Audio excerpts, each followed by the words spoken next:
അസ്സലാമലൈക്കും. നമുക്ക് ഇന്ന് മന്തി ഫ്രൈഡ് റൈസ് ഉണ്ടാക്കിയല്ലോ. നല്ല രുചിയാണ് കേട്ടോ. നിങ്ങൾ ഒരിക്കലും ഉണ്ടാക്കിയാൽ ഇത് എപ്പോഴും ഉണ്ടാക്കിയെടുക്കും. അതായത് ഞാനിത് റൈസ് കുക്കറിലാണ് കേട്ടോ ഉണ്ടാക്കിയെടുത്തിട്ടുള്ളത്. എളുപ്പത്തിൽ നമുക്ക് ഉണ്ടാക്കിയെടുക്കാൻ പറ്റിയ അടിപൊളി റൈസാണ് കേട്ടോ. അപ്പോൾ എല്ലാവർക്കും ഇത് ഇഷ്ടമാവും കേട്ടോ. എന്തായാലും നിങ്ങൾ ട്രൈ ചെയ്ത് നോക്കണേ. റൈസ് കുക്കർ ഇല്ലാത്തവരും ഇത് നമുക്ക് സാധാ പാത്രത്തിലും ഉണ്ടാക്കിയെടുക്കാൻ പറ്റിയ അടിപൊളി റെസിപ്പിയാണ്. മന്തി ഇതിൻ്റെ മുന്നിൽ മാറി നിൽക്കും പറഞ്ഞാൽ നിങ്ങൾക്ക് വിശ്വാസം വരില്ല അല്ലേ? അത്രയും ടേസ്റ്റാണ് കേട്ടോ. മന്തിനേക്കാട്ടും എനിക്ക് ഇഷ്ടപ്പെട്ടത് ഈ ഒരു റൈസാണ് കേട്ടോ. അപ്പോൾ ഇതൊരു ട്രെൻഡിങ് റൈസാണ്. അപ്പോൾ എല്ലാവരും ഇതൊന്ന് ട്രൈ ചെയ്യണേ. നിങ്ങൾക്ക് എന്തായാലും വീഡിയോ ഇഷ്ടമാവും കേട്ടോ. ഒരു വട്ടം കണ്ടു നോക്കിയിട്ടുണ്ടെങ്കിൽ നിങ്ങൾക്ക് പിന്നെ എപ്പോഴും ഇതുപോലെ റൈസ് ഉണ്ടാക്കിയെടുക്കാൻ തോന്നും, ഒരു വട്ടം കഴിച്ചിട്ടുണ്ടെങ്കിൽ കേട്ടോ.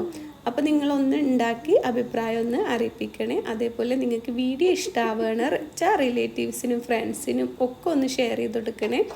അപ്പോൾ എളുപ്പം നമുക്ക് തയ്യാറാക്കാൻ പറ്റിയ അടിപൊളി റെസിപ്പിയാണ്. നമുക്ക് ഈ പെരുന്നാളിനൊക്കെ ബിരിയാണിയും ഒക്കെ കഴിച്ച് മന്തിയൊക്കെ കഴിച്ച് മടുത്തെങ്കിൽ ഇനി ഒരു ദിവസം ഇതൊന്ന് ട്രൈ ചെയ്ത് നോക്കൂ. നിങ്ങൾക്ക് എന്തായാലും ഇത് ഇഷ്ടമാവും കേട്ടോ. നമ്മുടെ റൈസ് ഒന്നും ഒട്ടിപ്പിടിക്കോ ഒന്നും ചെയ്തിട്ടില്ല കേട്ടോ. ഇതുപോലെ കറക്റ്റായിട്ട് ഉണ്ടാക്കിയിട്ടുണ്ടെങ്കിൽ റൈസ് കുക്കറിൽ നമുക്ക് അടിപൊളിയിൽ ഉണ്ടാക്കിയെടുക്കാൻ പറ്റും. പിന്നെ നമ്മുടെ കച്ചമ്പറ അനാറും മുന്തിരിയൊക്കെ ചേർത്തിട്ട് ചെറു മധുരത്തിൽ ഉണ്ടാക്കൂലേ നമ്മൾ, ആ കച്ചമ്പറാണ് കേട്ടോ. അതിലേക്ക് നല്ല ടേസ്റ്റ്. മയോണൈസ് വേണമെങ്കിലും കഴിക്കാം. അപ്പോൾ ഇതാ ഞാനൊരു 1/2 കിലോ എല്ലില്ലാത്ത ചിക്കന് ചെറിയ കഷ്ണങ്ങളാക്കി എടുത്തിട്ടുണ്ട് കേട്ടോ. 1 കിലോ റെസിപ്പിയിലേക്കാണ് കേട്ടോ ഇതെടുത്തിട്ടുള്ളത്. ഇതിലേക്ക് 1 ടേബിൾ സ്പൂൺ ഇഞ്ചിയും വെളുത്തുള്ളിയും ചതച്ചെടുത്തതും, പിന്നെ 1 ടീസ്പൂൺ മുളക് പൊടിയും, പിന്നെ 1/4 ടീസ്പൂൺ മഞ്ഞൾപ്പൊടിയും, ഇതിലേക്ക് ആവശ്യത്തിനുള്ള ഉപ്പും 1 ടേബിൾ സ്പൂൺ വിനാഗിരിയും ചേർക്കണം കേട്ടോ. പിന്നെ ഞാൻ ഒരു നുള്ള് കളർ ചേർത്ത് കൊടുത്തിട്ടുണ്ട് കേട്ടോ, ഫുഡ് കളറ്. അത് നിങ്ങൾക്ക് ഓപ്ഷനിലാണ് കേട്ടോ. ഇത് ഞാൻ കളറൊക്കെ കിട്ടാൻ വീഡിയോക്ക് വേണ്ടിയിട്ട് ചേർത്ത് കൊടുത്തു എന്നുള്ളൂ. അപ്പോൾ അതായത് ഇത് നന്നായി മിക്സ് ആക്കിയിട്ട് നമുക്ക് ഇതിവിടെ വെക്കാം. ഇനി നമുക്ക് ഇതിലേക്കുള്ള ചോറ് തയ്യാറാക്കാം. അപ്പോൾ ഞാൻ ഇന്ത്യ ഗേറ്റിൻ്റെ റൈസാണ് കേട്ടോ എടുത്തിട്ടുള്ളത്, നമ്മളെ ബസ്മതി റൈസ്. അത് ഞാൻ ഈ പാത്രത്തിലാണ് അളന്നെടുത്തിട്ടുള്ളത്. ആ പാത്രത്തിന് 2 പാത്രം വെള്ളമാണ് റൈസ് കുക്കറിലേക്ക് ഒഴിച്ചു കൊടുക്കണം. കുക്കറിൻ്റെ കലത്തിലേക്ക് ഒഴിച്ചു കൊടുക്കട്ടെ. 2 ഉണക്ക നാരങ്ങ എടുത്തിട്ടുണ്ട്, 2 ഗ്രാമ്പു, 4 ഗ്രാമ്പു, 2 കഷ്ണം പട്ട, 3 ഏലക്കയാണ് കേട്ടോ. പിന്നെ ഇതിലേക്ക് ആവശ്യത്തിനുള്ള ഉപ്പ് ചേർത്ത് കൊടുക്കാം. എന്നിട്ട് ഇതൊന്ന് മിക്സ് ആക്കി എടുക്കാം. അപ്പോൾ അതായത് നമ്മൾ നല്ലവണ്ണം മിക്സാക്കി എടുത്തിട്ടുണ്ട്. വെള്ളത്തിൽ നിന്ന് മുന്തി നിൽക്കണം. പിന്നെ നമ്മൾ ഒരു ടേബിൾ സ്പൂണ് 1.5 ടേബിൾ സ്പൂണോളം വിനീഗർ ചേർത്ത് കൊടുക്കുന്നുണ്ട് കേട്ടോ. നമ്മുടെ ചോറ് ഒന്നും ഒട്ടി പിടിക്കാണ്ടിരിക്കാൻ വേണ്ടിയിട്ടാണ്. എന്നിട്ട് നമ്മൾ ഇത് അടച്ച് വെച്ച് കൊടുക്കുകയാണ്. ഇപ്പോൾ ഇതാ നമ്മുടെ വെള്ളം തിളച്ച് വരുന്നുണ്ട്. അപ്പോൾ നമ്മൾ ഇന്ത്യ ഗേറ്റിൻ്റെ റൈസ് നമ്മൾ 1/2 മണിക്കൂർ കുതിർത്താനിട്ടതാണ് കേട്ടോ. എന്നിട്ട് കഴുകി വൃത്തിയാക്കിയിട്ട് ഇതാ നമ്മൾ വെള്ളം മൊത്തത്തിൽ വാർത്തെടുക്കണം കേട്ടോ. വെള്ളം ഒട്ടും തന്നെ പാടില്ല.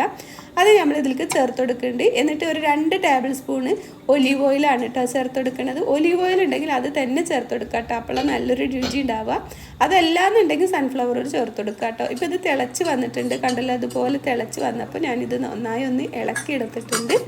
ഇനി നമ്മൾ ഇത് റൈസ് കുക്കറിലേക്ക് ഇറക്കി വെച്ച് കൊടുക്കണം കേട്ടോ. തിളച്ച് വന്നതിന് ശേഷം ഇതുപോലെ ഒന്ന് അടച്ച് വെച്ച് കൊടുക്കുക. ഇതിവിടെ ഇരിക്കട്ടെ. ഇതിലേക്കുള്ള മസാല തയ്യാറാക്കോളം ഇത് നമുക്ക് റൈസ് കുക്കറിൽ വെച്ച് കൊടുക്കാം. അപ്പം ഞാനൊരു പാൻ വെച്ചിട്ട് ഒലിവ് ഓയിൽ വെച്ചെടുക്കുന്നുണ്ട് കേട്ടോ. ഒലിവ് ഓയിൽ തന്നെയാണ് ഏറ്റവും നല്ലത്. അതില്ലാന്നുണ്ടെങ്കിൽ സൺഫ്ലവർ ഓയിൽ ഒഴിച്ച് കൊടുക്കാം. എന്നിട്ട് 2 ടീസ്പൂൺ നെയ്യ് ചേർത്ത് കൊടുക്കുന്നുണ്ട് കേട്ടോ. അപ്പോൾ ഇതാ ഞാൻ 2 ടീസ്പൂണോളം നെയ്യും ചേർത്ത് കൊടുത്തിട്ടുണ്ട്. പിന്നെ നമ്മൾ ഈ ചിക്കന് നമ്മൾ ഇതിലേക്ക് ഇട്ടിട്ടൊന്ന് വറുത്തെടുക്കാം കേട്ടോ. അപ്പോൾ നമ്മൾ ചിക്കൻ വറുത്തെടുക്കുമ്പോൾ അടച്ച് വെച്ച് വറുത്തെടുക്കാം കേട്ടോ. അപ്പോഴാണ് നമ്മൾ ചിക്കനൊക്കെ നല്ല ജ്യൂസി ആയിട്ട് കിട്ടുക. അല്ലെങ്കിൽ കഴിക്കുമ്പോൾ നമുക്കിത് കടിക്കാൻ ബലമായിരിക്കും കേട്ടോ. അപ്പോൾ ഇതാ ഇതുപോലെ അടച്ച് വെച്ച് ഇതാ നല്ലോണം വെന്തിട്ടുണ്ട്. നമുക്കിത് മുരിപ്പിച്ചെടുക്കേണ്ട ആവശ്യമില്ല കേട്ടോ. ഇതുപോലെ വെന്ത് കിട്ടിയാൽ മതി. കണ്ടല്ലോ, നല്ലോണം വെന്തിട്ടുണ്ട് കേട്ടോ നമ്മൾ അടച്ച് വെച്ചിട്ട്. ഇനി നമ്മൾ ഇതിലേക്കുള്ള ചേരുവകൾ ചേർത്ത് കൊടുക്കാം. അപ്പം ഞാൻ 1 സവാളയും 1 ക്യാരറ്റും പിന്നെ 1 ക്യാപ്സിക്കാണ് കേട്ടോ. 2 പകുതിയാണ് എടുത്തിട്ടുണ്ട്. 2 കളർ ക്യാപ്സിക്കം അത് നമ്മൾ ഇതിലേക്ക് ചേർത്ത് കൊടുക്കുക ഈ ചിക്കനിലേക്ക് തന്നെ. എന്നിട്ട് നന്നായി ഒന്ന് മിക്സാക്കി എടുക്കാം കേട്ടോ. പിന്നെ നമ്മൾ ചിക്കനിലൊക്കെ ഉപ്പിട്ടിട്ടാണ് വേവിച്ചിട്ടുള്ളത്. ഇനി ഈ മസാലയിൽ ഉപ്പിടേണ്ട ആവശ്യമില്ല. അതായത് നമ്മളിതിൽ മാഗി ക്യൂബ് ചേർത്ത് കൊടുക്കുന്നുണ്ട്. അപ്പോൾ അതിൽ തന്നെ ഉപ്പുണ്ടാവും കേട്ടോ. കണ്ടല്ലോ, ഇതുപോലെ 2 മാഗി ക്യൂബ് നമുക്ക് എടുത്തിട്ട് ഇതിൽ ചേർത്ത് കൊടുക്കാം കേട്ടോ. ഇതിൻ്റെ ഉള്ളിൽ 2 എണ്ണമാണല്ലോ. ഇതൊന്ന് പൊടിച്ചെടുക്കുന്നുണ്ട്. ഞാൻ ഫ്രിഡ്ജിൽ വെച്ചതുകൊണ്ട് ഇത് നല്ല ബലം വെച്ചിട്ടുണ്ട്. അപ്പോൾ ഇതാ 2 എണ്ണം ഞാൻ ഇതിലേക്ക് പൊടിച്ച് ഇട്ടെടുക്കുന്നുണ്ട് കേട്ടോ. അപ്പോൾ ഇതുപോലെ പൊടിച്ചിട്ട് കൊടുക്കുക. അപ്പോൾ നമുക്ക് ഇതിൽ തന്നെ ഉപ്പുണ്ടാവുകൊണ്ട് പിന്നെ വേറെ ഉപ്പിൻ്റെ ആവശ്യമൊന്നുമില്ല കേട്ടോ.